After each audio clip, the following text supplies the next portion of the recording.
ಮನೆ ಅಂಗಳದ ಬಾವಿಯಲ್ಲಿ ಎಲ್ಲಿಂದಲೂ ಬಂದ ಬೆಕ್ಕು ಬಾವಿ ದಂಡೆಯ ಮೇಲೆ ಸಂಚರಿಸುತ್ತಿರುವಾಗ ಆಯತಪ್ಪಿ ಬಾವಿಗೆ ಉರುಳಿ ಬಿದ್ದಿದೆ.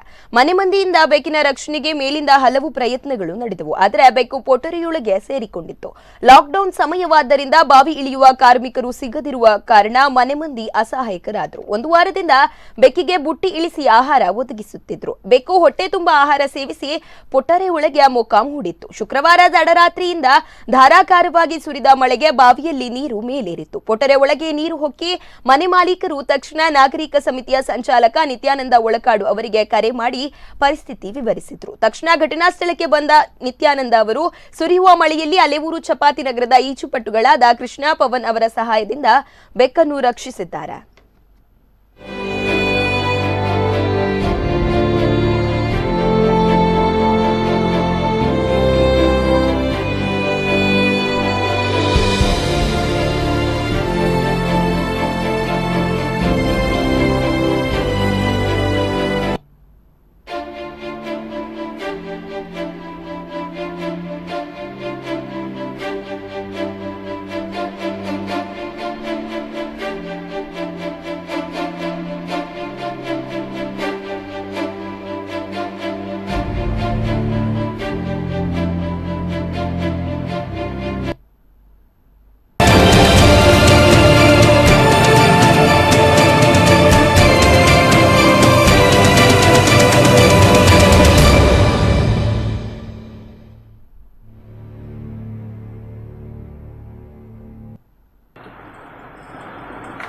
ಅದಕ್ಕೆ ಬೇಕಾಗುವಂಥ ವ್ಯವಸ್ಥೆಯನ್ನು ಕೂಡ ಅವರು ಮಾಡಿದರು.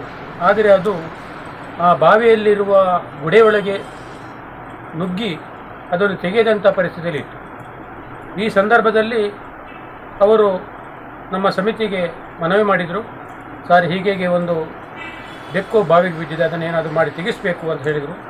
ಅದ ತಕ್ಷಣ ನಾನು ಅಲೆಯೂರಿನಲ್ಲಿರುವಂತಹ ನನ್ನ ಆತ್ಮೀಯರಾದಂಥ ಕೃಷ್ಣ ಅಲೆಯೂರು ಅಂದರೆ ಕೃಷ್ಣ ಅಲೆಯೂರು ಮತ್ತು ಪವನ್ ಅಲೆಯೂರು ಅವರು ಬಂದು ಆ ಬೆಕ್ಕನ್ನು ರಕ್ಷಣೆ ಮಾಡಿದರು.